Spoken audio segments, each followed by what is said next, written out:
Bonjour à tous et bienvenue sur la chaîne Think Holistic. Alors aujourd'hui, discussion plus libre avec deux sujets principaux. Le premier, ce qu'on peut appeler la fausse lumière. Et le deuxième, c'est la question de suivre en fait ses perceptions, ses sens de façon générale, mais à la fois les sens dits physiques et les autres qui sont plus subtils ou ce qu'on peut appeler aussi des perceptions extrasensorielles au sens large. Alors la fausse lumière, donc en fait ce dont je voulais parler, c'est, vous savez, il y a des notions, des textes qui circulent depuis le début d'Internet en France. On en voyait déjà, ouais, au début des années 2004, quelque chose comme ça, je me rappelle. Et vous savez, il y a toujours ces mêmes thématiques qui ressortent. Voilà, de recherche de lumière, de connexion avec les êtres de lumière, l'ascension. Bon, voilà, c'est tous ces thèmes qui sont en lien avec le mouvement qu'on nomme New Age. Bon, c'est une partie du mouvement, hein, parce que si on part du principe que le Nouvel Âge, le New Age, ça inclut la redécouverte de techniques énergétiques, de philosophie orientale, ce qu'on fait en Occident depuis pas mal d'années. Bon, enfin, c'est qu'une partie, mais bon, ça existe. Et pour moi, ça me ramène toujours à cette notion mais qu'est-ce qu'il y a derrière ce phénomène de vouloir chercher la lumière ou absolument monter dans, dans, dans cette idée d'ascension, vous voyez, bon, voilà. Et le fil principal que j'ai par rapport à ça, c'est que euh, si vous voulez, je pense que il faut effectivement étudier et avoir l'esprit ouvert sur plein d'aspects, sur tous les aspects.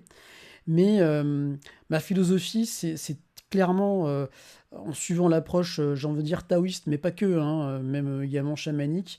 Enfin bon, disons que ma philosophie de base, c'est la tête dans les étoiles, ok, mais les pieds bien sur terre. Vous voyez? Et quand je lisais ces textes, alors on en parlait beaucoup sur les forums à l'époque, hein, il y avait encore beaucoup de forums. Et du coup, ce qui était drôle, c'était que, enfin drôle, c'est pas drôle en fait en soi, mais quand donc, il parle de différents sujets, et voilà, et quand ces textes touchent des considérations, des conseils pratiques dans la vie quotidienne, c'est souvent des choses qui paraissent sorties de leur contexte.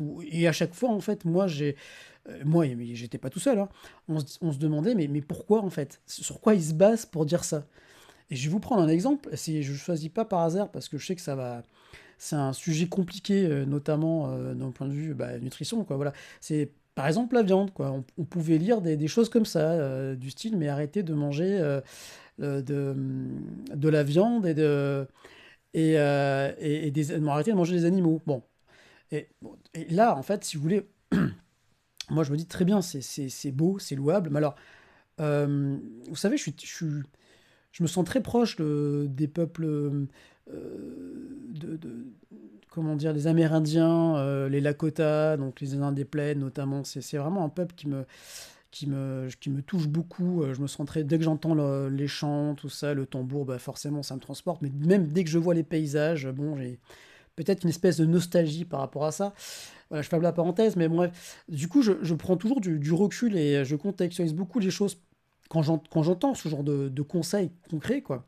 Et je me dis, mais alors ça veut dire que des peuples comme ça, qui mangent, pour qui la viande, en fait, fait partie de l'alimentation de base, en fait. Et il n'y a pas que, hein, vous allez en Mongolie aussi, voilà.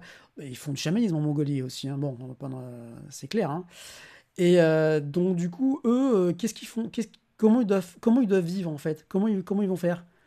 Il faut qu'ils se sédentarisent. D'ailleurs, on les a sédentarisés de force, hein, voilà, sympa. Mais donc, en gros, voilà. Et pourquoi la viande, en fait? Bon, alors, je sais que vous allez me dire, oui, mais c'est en rapport avec le taux vibratoire et le bouddhisme. Oui, ok, ok. Alors là, je suis en train de partir sur un sujet. Bon, vous allez me dire, Patrick, effectivement, ton troisième circuit est un petit peu en sur-régime. C'est possible. C'est possible qu'il ait tendance un petit peu à se suractiver, mais vous savez, c'est pas forcément une mauvaise chose, hein.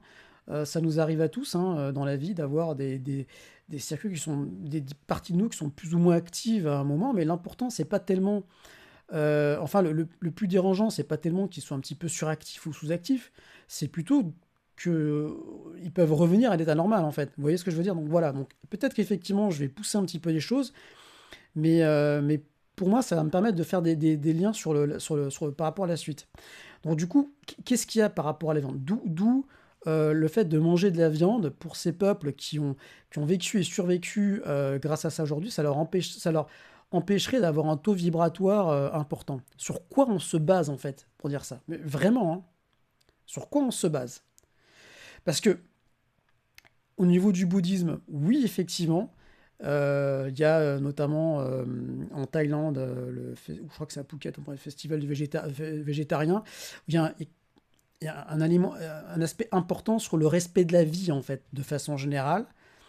Donc le respect des êtres vivants. Bon, je ne vais pas élargir le sujet sur ce qu'est un être vivant, mais euh, il y a un aspect très éthique derrière, vous voyez, très éthique et philosophique en fait, et donc spirituel.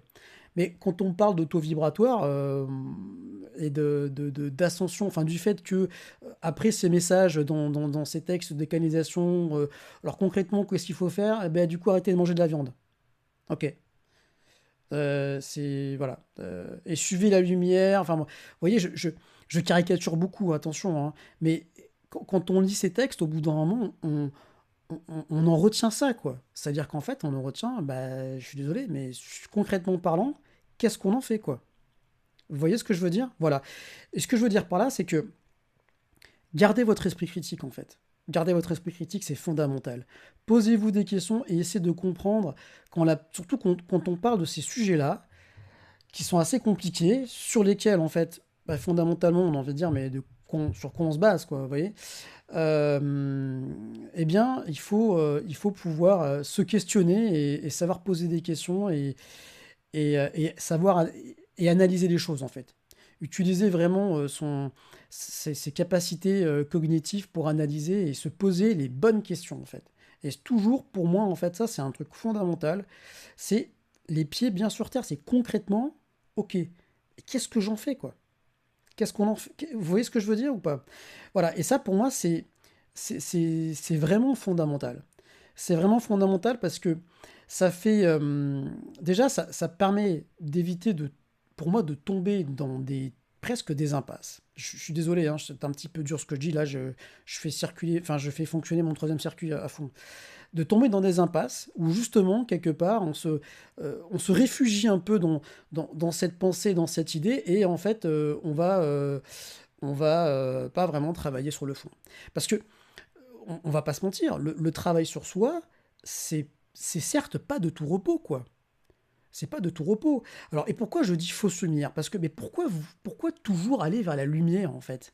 Je me rappelle, j'avais écrit un texte par rapport à ça il y a longtemps, euh, quand je m'intéressais notamment à la philosophie taoïste, et de cette idée qu'en fait, quelque part, l'initiation, entre guillemets, c'est pas uniquement que à travers la lumière, c'est aussi en allant en bas, quoi.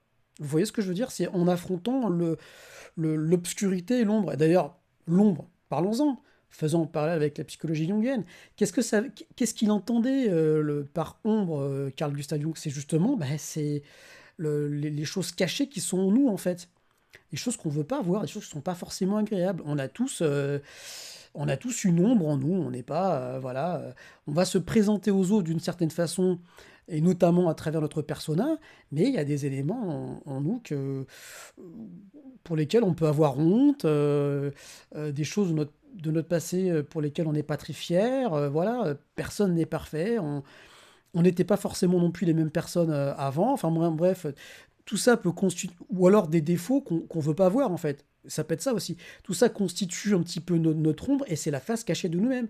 Mais dans une démarche, si on veut vraiment aller vers ce qu'ils disent, voilà, ils disent le grand éveil, vous savez, le grand éveil planétaire. Bon, enfin vraiment, c'est des grands termes comme ça, quoi. Concrètement parlant, déjà individuellement, est-ce que cette notion d'éveil, est-ce que vous pensez que c'est vraiment en allant que vers la lumière qu'on va la trouver. Eh bien non, parfois c'est en allant justement, il faut qu'on aille vers l'ombre aussi. Il faut qu'on fasse. Il y avait Nietzsche qui parlait un peu de ça, quoi. C'est de faire face à l'abîme. Vous voyez ce que je veux dire? Ça fait peur. Mais ouais, mais justement, si on a peur, c'est que il faut se poser les bonnes questions en fait. Qu'est-ce qui alimente cette peur? Vous voyez, encore une fois, c'est le fait de ne pas fuir, c'est de se confronter. Et encore une fois, voilà, la peur est pas. Et comme toutes les émotions, il n'y a rien de négatif. C'est normal d'avoir peur. C'est normal d'avoir des angoisses. On a tous des angoisses. Il faut en fait, et ça justement, euh, dans le bouddhisme, ils le disent, la pratique de l'attention juste, c'est essayer de se voir de façon la plus objective possible. Enfin, objective, allez, de façon la plus globale possible. Donc c'est voir nos différents états mentaux et y faire face le plus possible et affronter la part d'ombre qu'il y a en nous et la part d'obscurité qu'il y a dans le monde. Parce que le monde n'est pas que lumière, en fait. Le problème de toujours se focaliser sur l'aspect lumineux, c'est pour ça que je parle de fausse lumière, c'est qu'en fait, eh bien, on crée une espèce de déséquilibre et il y a le côté ombre, entre guillemets, qui ressort encore plus. Enfin, très facile comme raisonnement que je viens de faire, mais en gros, mon idée, c'est que derrière quelque chose de beau et de lumineux, il peut y avoir quelque chose de sombre. Et derrière quelque chose qui peut nous paraître assez sombre et obscur, il peut y avoir un fond lumineux en fait. Et le processus initiatique de l'individu, au niveau psychologique, c'est exactement dans ce sens-là. C'est-à-dire que les passages dans des endroits sombres, des endroits compliqués, vous savez, les grottes, voilà, puis il y a l'histoire du monde d'en bas dans le chamanisme, mais le monde d'en bas n'est pas associé à l'obscurité. Mais il pourrait quelque part l'être, vous voyez? Et du coup, le fait d'absolument se focaliser sur la lumière, on en oublie le reste en fait. Pour moi, on en oublie le reste. On en oublie le fait qu'on est des êtres vivants avec des considérations physico-pratiques et biologiques qu'il faut prendre en considération parce que c'est fondamental en fait. C'est exactement la même problématique des gens qui disaient se nourrir que de lumière en fait, hein. Bon, voilà. Si vous voulez, c'est ça. Et je répète encore une fois, j'ai la tête dans les étoiles, mais les pieds bien sur terre. Dans le sens où il y a quand même des considérations pratico-pratiques à garder en tête. Cela dit, et j'embraye sur le deuxième sujet, cela dit, effectivement, il faut aussi activer nos centres supérieurs. Il faut aussi aller vers plus de lumière, on est bien d'accord, mais en faisant attention, en étant justement dans l'attention juste. Et c'est pas parce qu'une personne peut nous sembler tout à fait sympathique, très gentille, très jolie, qu'il y a pas quelque chose. Enfin, elle serait complètement lumineuse sur le fond. Ça n'existe pas en fait. On a tous une part d'ombre. Et c'est pour ça qu'en fait, quelque part, dans tous les récits initiatiques et dans toute cette espèce de fantasme autour de l'image du sage comme étant un individu parfait, je vais vous prendre un exemple. Je ne sais pas si vous avez lu les livres de Castaneda sur son initiation auprès de Don Juan ou Don Juan, moi j'appelle Don Juan, un petit peu plus à l'espagnol. Bon. Et Don Juan, qu'est-ce qu'il fait auprès de Castaneda? Il n'arrête pas il se paye sa tête en fait. Et il fait le guignol. Don Juan, il fait le guignol. C'est un brujo, là, je prononce très mal sûrement, c'est un sorcier, quoi, on pourrait dire un chaman. C'est quelqu'un qui est initié et il est en mode, comment dire, il se moque de lui-même, quoi. Il se moque aussi de Castaneda, mais il se moque de lui-même. Quelque part, c'est pour faire quoi? C'est pour casser l'idée du sage comme étant quelqu'un euh, dit- qu'on idéalise, vous voyez? Et il faut pas idéaliser, en fait. Il faut idéaliser personne. Personne. Vraiment, je répète là-dessus. Parce que si on prend en compte la dimension de la psychologie des profondeurs et les mécanismes psychologiques en nous, si on idéalise trop, on peut faire des projections psychologiques du contenu de notre inconscient. Et on peut aussi, en fait, arriver dans une impasse, c'est-à-dire que plutôt que d'aller vers ce que j'appellerais un vrai éveil, c'est-à-dire un vrai processus d'individuation, c'est-à-dire redevenir notre propre foyer, et donc de redevenir des êtres autonomes et indépendants, et penser par nous-mêmes, avoir notre centre en nous, quelque part ce centre, on le projette chez autrui. On le projette chez autrui. Et c'est pour ça qu'il faut suivre personne, en fait. J'exagère un petit peu, mais vous avez compris. Il faut suivre personne, et notamment dans ce domaine de la spiritualité, du New Age, il faut garder les pieds sur terre et surtout vous poser les bonnes questions, en fait, sur les discours que vous entendez, sur les... Moi, ça fait, voilà, je vous dis, enfin, ça fait pratiquement plus de 20 ans maintenant que je lis tout ça, que je m'y intéresse, et au bout d'un moment, j'ai décroché sur pas mal de choses, en fait. Et je me suis coupé de plein de domaines, en fait, de plein de cercles, parce qu'au bout d'un moment, je trouvais que ça allait juste trop loin.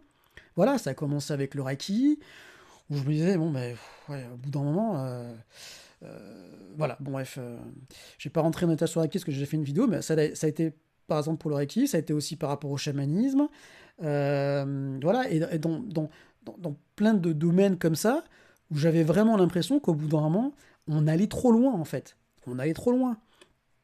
Il faut, et justement, l'idée de cette pensée globale holistique, c'est de faire des connexions entre tous ces domaines et au bout d'un moment, revenir sur une perception qui est la plus juste possible, en fait. Vous voyez? Je dis pas que c'est facile à obtenir, non, justement, c'est pas facile. Il y a ça aussi qui se passe, c'est le côté séduction, on va pas se mentir. Il y a un côté séduction derrière. C'est sûr que c'est plus beau et c'est plus rassurant de s'imaginer qu'il y a des êtres lumineux ou ascensionnés qui sont là et qui vont nous aider, quoi. Que ce soit des êtres lumineux, que ce soit des voilà, ou même des civilisations extraterrestres. Non, il va falloir qu'on s'aide nous-mêmes. Et c'est pareil pour nous. Il ne faut pas compter sur quelqu'un pour nous amener à ce qu'on appelle l'éveil. Non, comptez que sur vous-même, en fait. Comptez que sur vous-même. Si vous tombez après sur des discours ou des concepts ou des gens qui vous paraissent intéressants parce que ils vous aident à comprendre des choses et vous faites des parallèles, eh bien c'est tant mieux parce que c'est ce que j'essaie de faire un petit peu dans mes vidéos à travers ma chaîne, c'est voilà, d'offrir ma pensée. Voilà, je vous donne ma pensée, je vous donne ma façon de réfléchir et mon, ma façon de procéder, entre guillemets, et vous, après, vous en retirez ce que vous voulez, quoi. Voilà. Mais il faut éviter de se mettre dans une posture de sachant, en fait. Voilà, en fait, c'est ça. En fait, si vous vous trouvez en face d'une personne qui se prend trop au sérieux ou qui... Voilà, vous avez l'impression qu'il y a quelque chose de, de, de, de trop rigide derrière, presque. Je sais pas comment dire. Eh bien, ça peut être en fait le, le fait qu'il y a un ego, d'ailleurs, un ego spirituel notamment, là, parce qu'on parle de ça, un ego spirituel qui est présent, quoi. Voilà, c'est clair, hein. Et du coup, qu'est-ce qu'il faut, qu'est-ce qu'il faut faire par rapport à tout ça? Déjà, premièrement, il faut analyser le discours. C'est important d'analyser les paroles et l'effet que ça produit chez vous. Et là, du coup, j'embraye sur la question des perceptions, des perceptions. Moi, la question des perceptions extrasensorielles, elle est très simple en fait. C'est-à-dire, c'est notamment en lisant le livre, donc j'en ai déjà parlé, de Pete A. Sanders. J'ai fait une vidéo là-dessus, bon, elle date un petit peu, mais et du coup, je reparle de ça, et c'est très bien. Quand j'ai lu son livre, je me suis dit, ah ouais, en fait, mais sa façon de voir les choses me parle énormément parce que j'ai plein d'exemples dans ma vie qui, qui corroborent en fait ce qu'il dit. Et bon, voilà, il a pas tout inventé, il s'est basé sur des choses lui aussi, hein. Bon, bref, tout ça pour dire qu'en fait, la question des perceptions, des hautes perceptions ou des perceptions extrasensorielles, c'est simple en fait. On a des sens physiques et on a d'autres sens qui sont présents chez tout le monde. Oui, pour moi, ils sont présents chez tout le monde, mais peut-être que chez beaucoup de gens, ils sont pas ces sens-là sont pas conscientisés, c'est-à-dire ils en ont pas conscience tout simplement. Mais tout le monde a du feeling, tout le monde a plus ou moins de l'intuition, ce qu'on appelle donc la clairvoyance, c'est aussi la clairaudience, voilà. Et je vais commencer par le feeling. Le feeling, c'est fondamental en fait. C'est le premier sens psychique qui est en lien avec le cinquième circuit. Il est vraiment en lien avec la sensation de capter des ondes et des choses qui proviennent de notre environnement et des gens. Et si vous êtes en face de quelqu'un qui vous parle de spiritualité, d'éveil, voilà, enfin, tous vos autres sens, vous dites, ah mais non, en fait, c'est quelqu'un de très lumineux, il ou elle est très souriante, tout ça, elle est charismatique, donc elle n'est pas mauvaise, et voilà. Alors, je dis pas que la personne est mauvaise, mais si vous sentez derrière que vous avez un feeling moyen ou pas bon, écoutez ce feeling. Écoutez ce feeling. Et c'est pas tellement en fait, c'est pas uniquement dans le domaine de la spiritualité, c'est dans tous les domaines en fait de la vie courante. Écoutez votre feeling, écoutez votre intuition. Et les femmes sont vraiment plus, en tout cas culturellement chez nous, sujettes, enfin, elles sont plus ouvertes à ça parce que elles le vivent en fait. Elles savent ce que c'est, elles le vivent à travers ce qu'elles vivent dans leur corps et tout. Elles sont plus sensibles à ça parce qu'elles le vivent, voilà, et surtout ce qu'on appelle l'instinct maternel. Voilà, il y a des choses qui se passent dans le corps et on ressent des trucs. On ressent des trucs et on sait. Voilà. Et je pense que c'est quelque chose qui fait complètement sens en fait. C'est presque du bon sens, j'ai envie de dire, vous voyez. Donc voilà, donc en fait, la sensation, c'est donc une capacité de ressentir ce qui se passe et de voir l'envers du décor chez quelqu'un en fait. C'est pas parce qu'une personne se présente sur un beau jour, très souriante, très séduisante, qu'il faut, au contraire, il faut quand même un peu se méfier. Je vais dire le mot, voilà. Il faut quand même un peu se méfier et il faut quand même suivre son feeling. Qu'est-ce que votre corps vous dit? Au niveau du plexus, là, qu'est-ce que vous ressentez en fait? Vous voyez?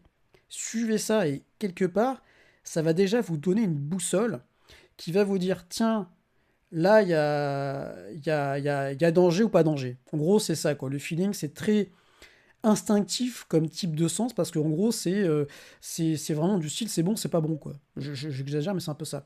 Du coup, c'est pas forcément très précis sur la nature de l'information qu'on capte, mais par contre, c'est très, très instantané et c'est très fort. Et je peux vous dire que les fois où je l'ai pas suivi, voilà.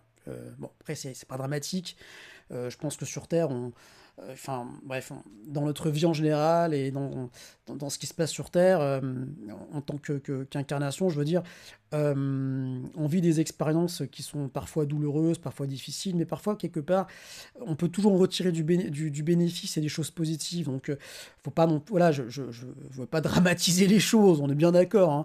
Et surtout, je veux pas faire peur, bien entendu, hein, mais chacun est libre après derrière. Il n'y a pas de bien ou de mal dans l'absolu. Mais il y a, je pense, parfois, malheureusement, des choses qui peuvent, notamment dans ce domaine de la spiritualité et de l'énergétique au sens large, peuvent nous amener sur de fausses pistes et entretenir une dynamique qui, pour moi, ne va pas dans le sens de l'individuation et de l'autonomie individuelle, quoi. Voilà, vous pourriez penser que je suis un peu un anarchiste spirituel. Ça me fait marrer quand je le dis. Ouais, mais il y a un petit côté de ça, quoi. Voilà. Non, mais quand je lis, quand j'ai lu, pardon, les livres de Timothy Leary ou de Antero Ali et de Robert Anton Wilson, voilà, notamment par rapport au modèle, parce que vous avez compris que j'en parle beaucoup dans la chaîne. Euh, c'est pas une surprise, mais ces gens-là étaient des penseurs libres, quoi. Et ça, je pense que il faut qu'on est tous capables de le retrouver en nous, cette capacité d'être, soyons autonomes et pensons par nous-mêmes, ayons le courage de penser par nous-mêmes, quoi, voilà. Et surtout, on a besoin d'avoir des refuges et des foyers, mais c'est quelque part un phénomène qui est un phénomène en lien avec la dimension de base de notre être, quoi. C'est que sans refuge et sans support, on a l'impression de se reposer justement sur rien et ça fait peur, ça crée des angoisses. Et bien justement, peut-être que du coup on peut les comprendre et comprendre leur origine et trouver un refuge ailleurs, un refuge en nous-mêmes et devenir comme ça notre propre foyer en fait. Voilà, et donc du coup il y a donc la partie de la sensation, mais il y a aussi ce qui concerne l'intuition qui va plus être la, en lien avec la connaissance instantanée, comme disait Pete Eystander, c'est vraiment il y a plus une notion de savoir en fait à travers l'intuition. Mais parfois c'est très fugace. Vous voyez, c'est très très difficile à capter une intuition parfois. Mais quand elle vient, c'est bam quoi. La personne elle sait quoi. Elle sait qu'il fallait bon voilà. qui fait dans tel endroit. Je sais pas, ça peut concerner plein de choses, l'intuition, mais bon. Pareil pour la clairaudience. La clairaudience, c'est quelque part la faculté d'entendre à travers les mots, quoi. Déjà la communication, il faut savoir qu'elle se passe à 3 niveaux, c'est-à-dire verbal, non verbal et paraverbal, et que le verbal a une toute petite portion. Mais la clairaudience, c'est entendre à travers les mots.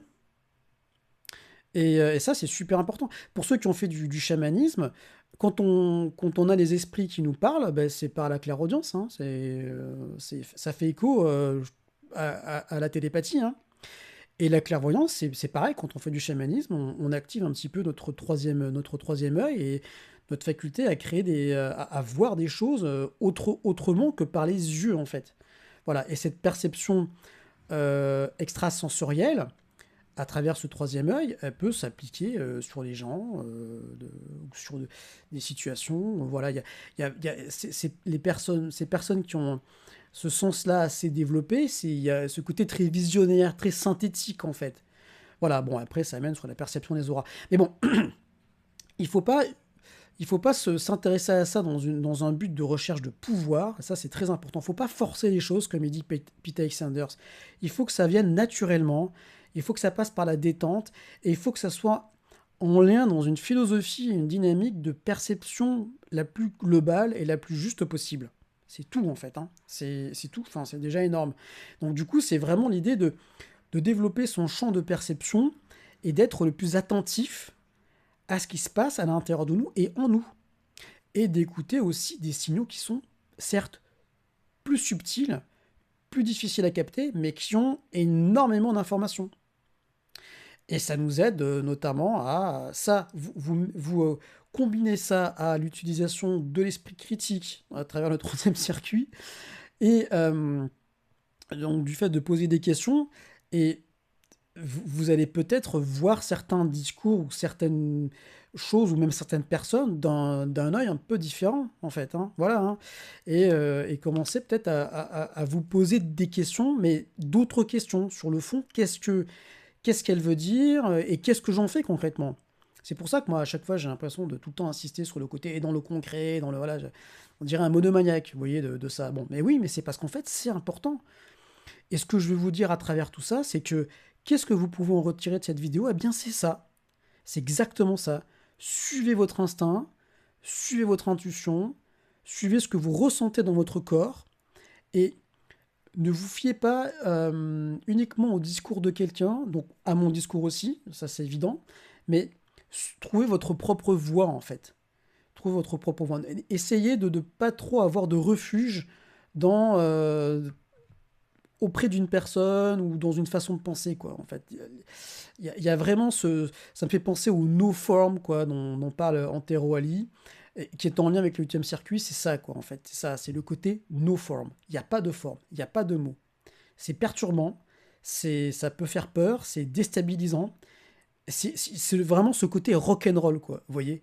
Eh bien, ouais, c'est vrai. Je vais pas vous mentir. Et c'est comme le fait de dire qu'il y a pas de recette miracle, il y a pas de solution toute faite, mais il y a des choses qui peuvent nous aider, des outils qui peuvent nous aider et des choses qui sont intéressantes à rappeler. Et voilà. Et donc, du coup, c'était l'objet de ma vidéo par rapport à ça, de analyser des textes, essayer d'aller au fond des choses, et essayer de percevoir l'envers du décor, en fait. Que ce soit dans la spiritualité, mais dans d'autres domaines. Et vous allez voir, je pense, et je dis ça comme si vous le faites pas, mais en fait, quelque part, vous le faites déjà. Hein, enfin, tout le monde le fait, en fait. Hein, on va pas se mentir. Hein. Simplement, peut-être que peut-être que vous n'y accordez pas encore confiance. Peut-être que du coup, vous avez peut-être pas encore par rapport à ça, parce que c'est fondamental, suffisamment de confiance et peut-être même d'estime de vous par rapport à ça. Eh bien, ça, c'est super important. Et justement, c'est une notion qu'on retravaille. Comment dire, que j'ai remis au cœur de ma pratique à travers la formation que j'ai faite de psychopraticien, donc avec la PNL, et notamment le fait que avoir la confiance en soi, mais surtout, parce que la confiance, ça concerne plutôt des choses, quoi, ou des objets, mais l'estime de soi, c'est fondamental. Retrouver l'estime de soi, c'est une base essentielle pour retrouver notre autonomie et redevenir des individus libres. Voilà. Et ça, c'est vraiment le plus beau message sur lequel je pouvais insister à la fin de cette vidéo, qui a été peut-être un peu trop longue. Voilà. Bah, écoutez, je vous remercie en tout cas pour votre écoute, et je vous dis à très vite pour une prochaine vidéo. Bye bye, au revoir.